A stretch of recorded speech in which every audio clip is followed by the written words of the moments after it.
பணக்காரவங்க ஏன் பணக்காரங்களும் ஆகிட்டே இருக்காங்க, கஷ்டப்படுறவங்க ஏன் கஷ்டப்பட்டுக்கிட்டே இருக்காங்க தெரியுமா? ஆமாங்க, புத்திசாலித்தனமா இன்வெஸ்ட்மெண்ட் பண்றதுதான் பணக்காரங்களோட ஒரு பிரதான ஒரு பிளஸ் பாயிண்ட். அவங்க என்ன பண்ணுவாங்கன்னா, அசெட்ல வந்து அப்ரிசியேஷன் அசெட், டிப்ரிசியேஷன் அசெட் ரெண்டு இருக்குது. டிப்ரிசியேஷன் அசெட் அப்படின்னா, நீங்க வந்து ஒரு கார் வாங்குறீங்க, கார் ஒரு 20 லட்சம் வச்சுக்கோங்களேன். 20 லட்ச ரூபாய் கார் வாங்கிட்டு ஒரு 3 வருஷம் ஓட்டிட்டு அந்த காரை வித்தீங்கன்னா என்ன ஆகும்? ஒரு 10 லட்சத்துக்கு 12 லட்சத்துக்கு கேட்பாங்க பழைய கார் அப்படின்ட்டு. இந்த அப்ரிசியேஷன் அசெட் என்னன்னா, ஒரு லேண்ட் வாங்குறீங்க, இப்போ ஒரு 20 லட்சத்துக்கு லேண்ட் வாங்குறீங்க, இது ஒரு 3 வருஷத்துல என்ன இருக்கும்? 20 lakhs வாங்கிருந்தீங்கன்னா 25 lakhsக்கு மினிமம் உங்களுக்கு இருக்கும். அப்ப லேண்ட்ல போட்ட முதலீடு வளருது, கார்ல போட்ட முதலீடு தேயுது. இதுதான் டிப்ரிசியேஷன் அசெட்டுக்கும் அப்ரிசியேஷன் அசெட்டுக்கும் உள்ள வித்தியாசம். இதே மாதிரி சொந்தமா ஒரு வீடே கட்டலாம் வித் 85% பேங்க் லோன் ஃபெசிலிட்டி நாங்களே அரேஞ்ச்மெண்ட் பண்ணி கொடுத்துட்டு இருக்கோம்.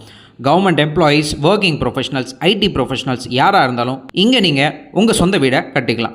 சரௌண்டிங்ஸில் உங்களுக்கு schools, colleges, 400 feet outer ring road, bus stand, ஃபியூச்சரில் வரப்போகிற மெட்ரோ ஸ்டேஷன் வரைக்கும் எல்லாமே இந்த சரௌண்டிங்கில் உங்களுக்கு அமைஞ்சிருக்கு. இப்போ வாங்குறது உங்கள் ஃபியூச்சரை சேஃப்கார்ட் பண்ணும்.